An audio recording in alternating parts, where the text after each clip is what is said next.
Good afternoon, everyone, and welcome to the next chapter in our series of aquaculture-related webinars designed to bring together science and business to expand and strengthen the United States aquaculture industry. These webinars are a joint effort between the National Aquaculture Association, the North Central Regional Aquaculture Center, and the United States Aquaculture Society. Whether you're currently engaged in aquaculture, looking to get into business, or an educator helping others understand aquaculture, or if you just want to become a better educated consumer, we hope that these webinars will enhance your knowledge and move you forward on your journey to success. Today's webinar is the first of a two-part series presented by the United States Department of Agriculture's Food Safety and Inspection Service, or FSIS. This webinar will help us understand the new rules associated with the mandatory inspection of fish of the order Siluriformes and the products derived from them. The webinar will be presented by Mr. Kurt Eilers, a lawyer who works on issues related to FSIS's inspection programs. Kurt, who also worked on safety issues related to shellfish, will help us understand the history and purpose of this rule and lay out the program's major components. We thank Kurt and his the FSIS team for taking time away from their busy schedule to work with us today. I'm sure that after Kurt is finished, we'll have a better understanding of our role in this process and what we need to do to comply. And don't forget to tune in again next week at 3 p.m. Eastern Time on June 8th, when Dr. Beth McHugh will cover the labeling issues required by USDA FSIS on these same fish and fish products. And with that, I'll turn it over to you, Kurt. Thanks again for your help. My name is Kurt Eilers. I work at the Office of Policy and Program Development at FSIS, and I'm here today to talk about the final rule, mandatory inspection of fish of the order Siluriformes and products derived from such fish. During the presentation, if I say fish, I mean fish of the order Siluriformes. It's quite a long name, so since we're talking about that final rule, that's our shorthand. If we're talking about other types of fish, we'll say all fish or other fish. I also have a few colleagues on the line with me to help answer questions. Please submit your questions via text using the question submission function in the software. We will stop at appropriate times if we receive several questions to answer them verbally. Feel free to submit questions at any time, but if possible, please submit them during the corresponding part of the presentation. The presentation is 22 slides long and will cover the following topics: FSIS's food safety role and our statutory authority, how the final rule came to be, including the farm bills and the proposed and final rules, the scope of the rule, meaning what species it applies to, where the final rules regulations are located, the timeline and strategy for implementation, the meaning of adulterated and misbranded products, and finally, requirements for foreign countries and FSIS inspection of imported fish products. And then the presentation ends with a general question and answer period. If anyone called in last week, we were interrupted by a small fire in our building, so we're just going to start from the beginning. And thank you all for calling in again. So now a little background about FSIS, the Food Safety and Inspection Service.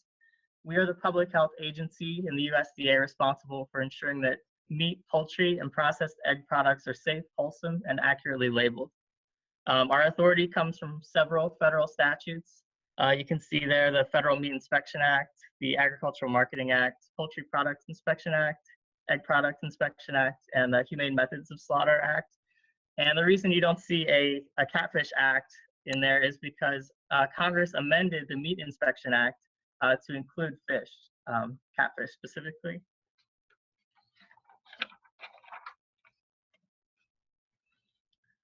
So our agency, we have a nationwide presence.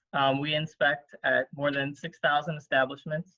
We have over 9,600 employees. We handle domestic products and imported products for meat, poultry, and egg products. We focus on preventive measures and management controls rather than on prescriptive requirements. And our policies are based on science and risk-based approaches to protecting public health. Now on this map, you can see the presence of our Office of Field Operations. or OFO. And OFO includes our inspectors and their supervisors. So day to day, you'll probably be interacting with OFO personnel. The white dots on the map are the establishments under FSIS jurisdiction. The small stars that you see are our district offices. There are 10, and they manage the different colored regions on the map. And the big stars are our regulatory laboratories. In order to slaughter or process fish under FSIS jurisdiction, you need to receive a grant of inspection from FSIS. And for info on getting a grant, you should contact the district office for your region. The locations of those offices and their contact information is available at the link at the bottom of this slide. So now back to the final rule on fish of the order Siluriformes. Every 5 years, farm bills are developed and proposed by the US Congress. And when those bills are passed and signed by the president, they become federal law. And they often set forth guidance and policy for the Department of Agriculture. In 2008, the Farm Bill amended the Federal Meat Inspection Act to put catfish under FSIS's jurisdiction.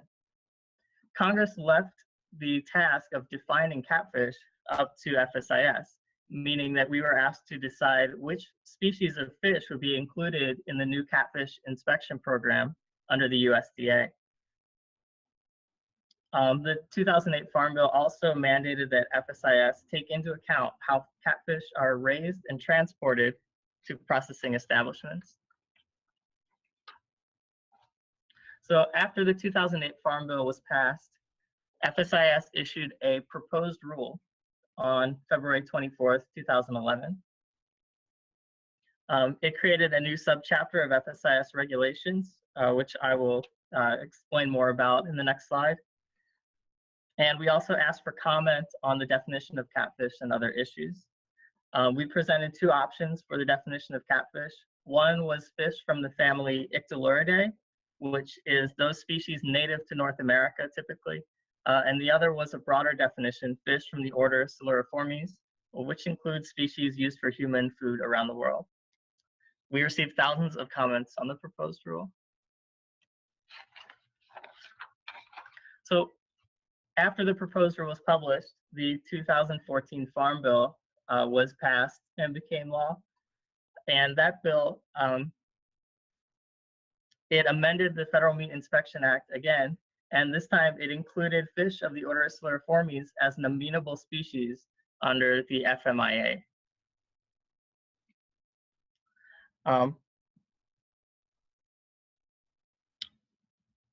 Sorry, I just lost my place. So this decided the issue. We were thinking about the two different definitions for fish in the new inspection program, and the 2014 Farm Bill settled that issue. And so we created an inspection program for all fish of the order Siluriformes. Then in December 2015, FSIS published the final rule, which you can see there. The final rule established an inspection program for Siluriformes fish and fish products, and those domestic and imported fish products became under the jurisdiction of FSIS.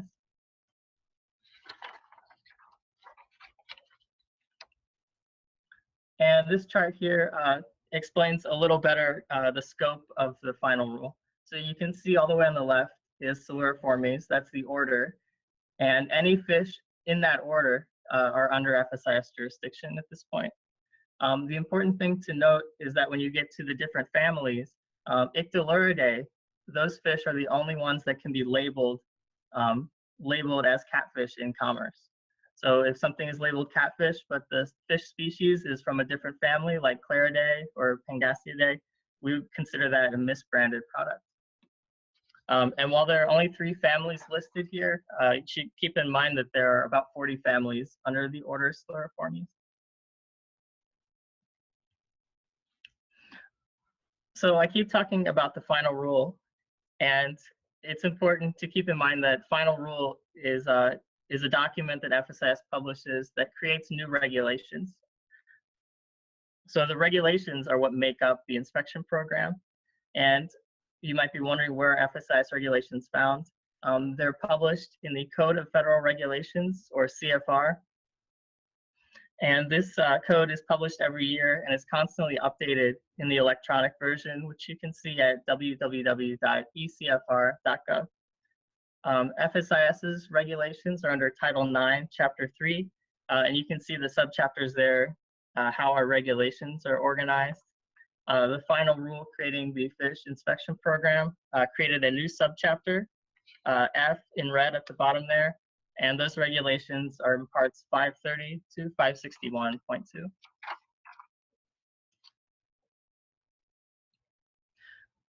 So this slide shows a timeline for the implementation of the final rule. It was published in December, and it became effective 90 days later on March 1st, 2016. In order to help producers transition to full enforcement, the final rule provided an 18-month transitional period, and we are currently in that period. FSIS began inspecting domestic establishments on March 1st, 2016, and imported fish shipments on April 15th, 2016. The transition period gives time for establishments to train personnel and bring operations into full compliance with the new regulations. During the 18-month period, FSIS inspection personnel will use broad discretion when enforcing the regulatory requirements, except when there is evidence of adulterated or misbranded fish products, or when there is intimidation or interference with FSIS personnel. And on September 1st, 2017, we will begin fully enforcing the regulatory requirements.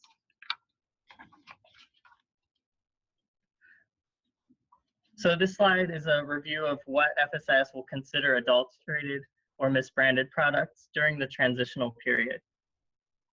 Adulterated product would include that product produced without the benefit of inspection. Any product that is imported and is not presented for reinspection.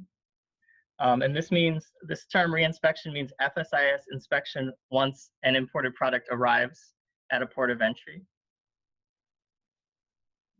Product will be adulterated if there's a prohibited residue that's above a stated limit. If there's an undeclared allergen, then we focus on the big 8 allergens, including milk, eggs, fish, crustaceans, shellfish, tree nuts, peanuts, wheat, and soybeans. And finally, if the product is prepared, packed, or held under conditions that would contaminate it, meaning would render it unfit for human food, we would consider that adulterated. For misbranded product, as I mentioned before, any product offered for sale as catfish would be misbranded if it contained a fish not from the family Adulterated. We would also find product misbranded if the net weight was over-declared or if it was missing a label.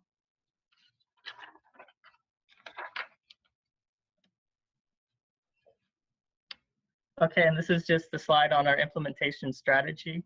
We plan to provide outreach to establishments coming under this inspection program to ensure that they understand the new inspection requirements. We want to assist them in fully complying with the new requirements by the end of the transition period. We will be conducting sampling and testing of fish for proper species and residues, and to ensure that the product is not adulterated or misbranded. We will also be testing fish for salmonella to gain more information about the prevalence of salmonella in these products. But it's important to note that during the transitional period, positive finding for salmonella in fish or fish products does not automatically mean they're adulterated.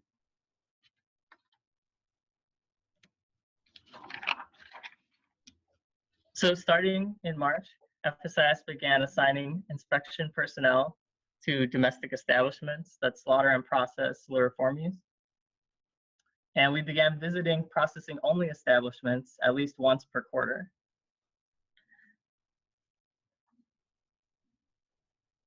During the transitional period, at establishments that slaughter and process Siluriformes fish, we will have inspectors present throughout each production day. At processing establishments, it will be once per quarter, but after the transitional period, we will be inspecting processing-only establishments for at least part of each production shift.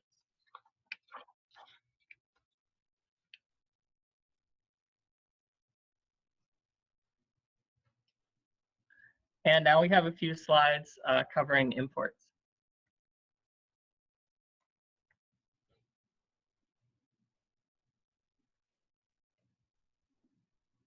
Okay.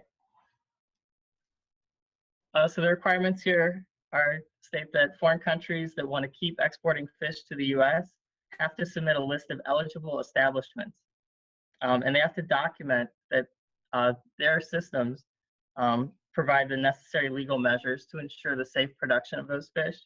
And that is based on the FDA requirements, such as good manufacturing practices, HACCP plans, sanitation control procedures, and other requirements. Several countries have provided lists of establishments that we've evaluated, and those eligible establishments are posted at the link above, at the bottom there in red.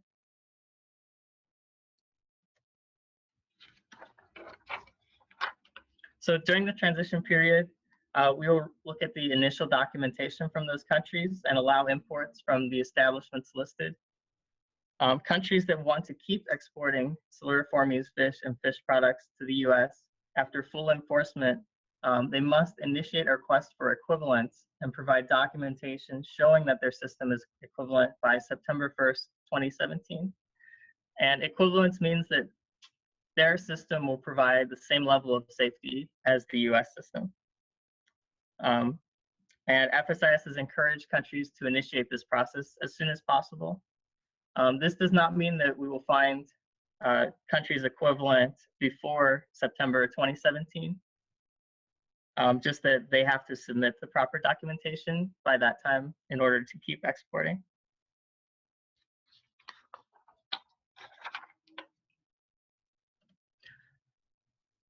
So starting on April 15th, 2016, we began re-inspecting selected shipments of imported product and informing importers and brokers of which shipments are selected for re-inspection.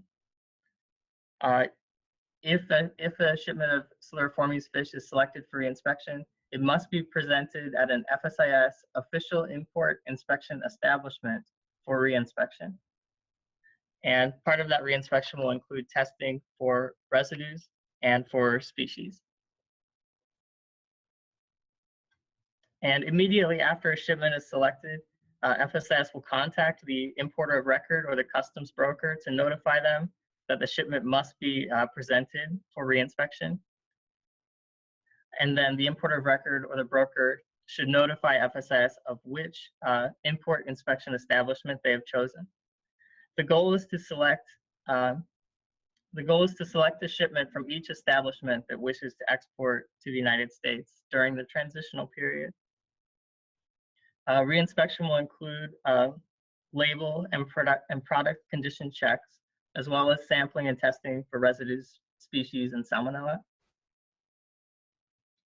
And then after full enforcement begins on September 1st, 2017, all shipments must be presented to an import inspection establishment for re-inspection by FSIS.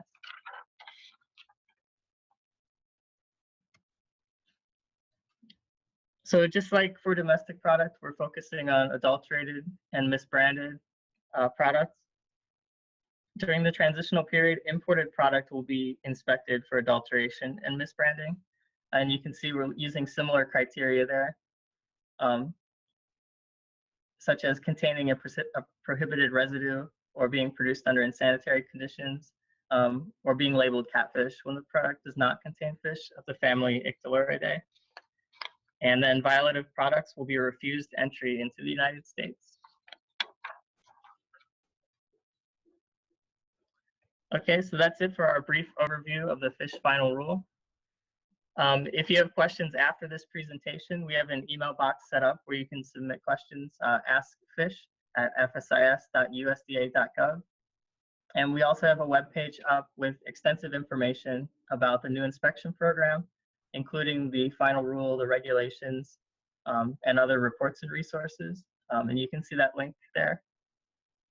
So that's it for the formal presentation. I'm going to leave this slide up so that you can copy those addresses if you like. But now we're going to open it up for questions. Okay, everybody, thanks for waiting for a few minutes. We've received a few questions, and we're going to answer them as best we can. So the first question is, are there plans to do this with other fish species? And we're reading that to ask, are other fish species going to be added to USDA FSIS jurisdiction? The answer is that we are not aware of any plans to do that. So for now, it is only fish of the order Siluriformes. Okay, our next question.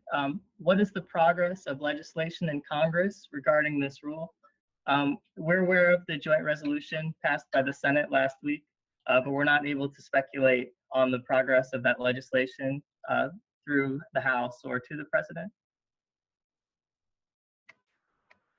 Hi, this is Denise Heyman. I'm also from the Office of Policy. The next question is, will USDA be recognizing current FDA Seafood HACCP Alliance training, or will there be a separate training for Seafood HACCP and Siluriformes?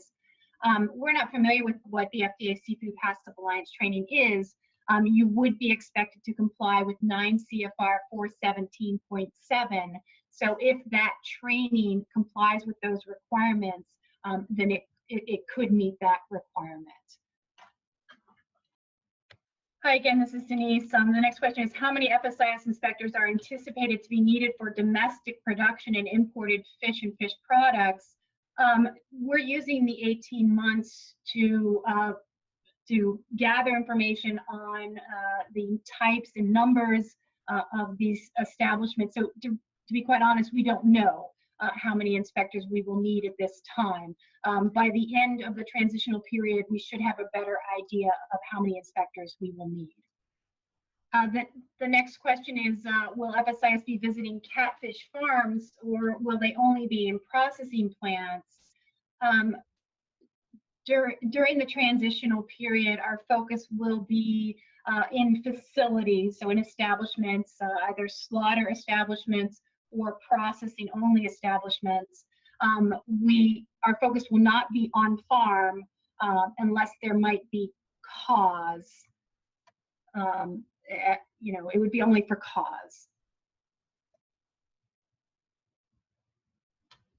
We do have jurisdiction to go on farm, but at this time our focus will be within the establishments.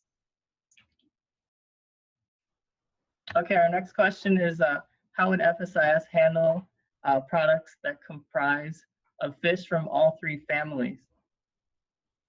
And I think what this is asking is, are all the 3 families mentioned on that slide under the program inspection for fish of the order Siluriformes?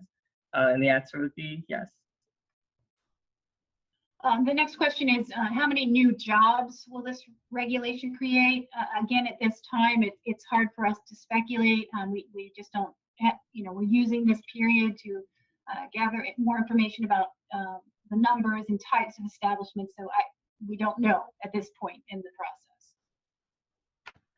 The next question is, has FSIS specific drugs it will target when testing for residues? The answer is yes. We have veterinary drugs that we'll be testing for. We are also testing for chemicals, which includes dyes and metals. All those are on our website that you can see.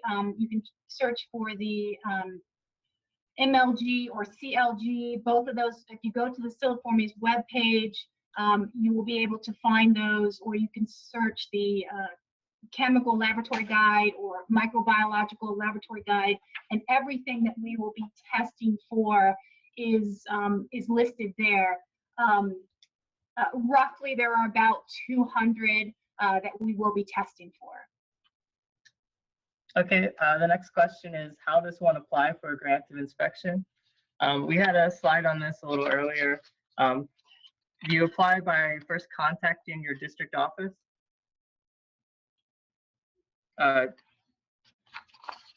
And I can follow up the questioner to provide a link for where those district office locations and contact information is? The next question is, what would cause FSIS to go to a farm? An obvious cause would be if there are findings in plant, for example, sample results for a residue. Again, during the transitional period where we are learning about all of this, and at this time it's hard to identify specific causes that would cause us to go on farm, but that is something that comes to mind. The next question is, will FSIS inspectors need to be veterinarian as is required for other animal products? No, is the answer. Most inspectors are not veterinarians, but that will be the case for fish as well. Okay, so I think our next question, will a recording of this presentation be available? We need to check in with our operator, Amy. So Amy, if you're on the line, can you chime in? Yes, recordings of the presentation will be available probably by the end of this week, and a link will be sent to everyone who's registered. Okay, sorry for the delay there. Our next question, has there been any investigation into the anticipated costs for establishments to accommodate FSIS inspectors? We would like to refer the questioner to the final rule. The final rule that published in December 2015 includes a comprehensive cost-benefit analysis for the final rule. The next question is, how many import shipments will be inspected and sampled during the transition, and how will follow-up be conducted? During the transitional period, we will be sampling, I think we said in the final rule that we would do 100 samples per calendar year for imports, and we would do 200 per calendar year for domestic establishments. Follow-up will be on case-by-case basis. There is no formula to that. We will address that as that situation arises. Okay, and we received one more question in chat, which was the cost difference between the FDA program and the FSIS program. And again, we would just refer the questioner to the final rule. Thank you.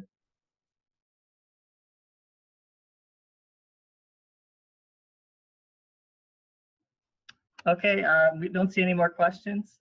So that's all for us today. Again, please feel free to contact us at askfish@fsis.usda.gov. And definitely visit the website because there's a lot of good information on there. Thanks everybody for tuning in, and be sure to call in for this webinar tomorrow with Beth McHugh on labeling requirements for fish of the order Siluriformes. Thank you. Goodbye.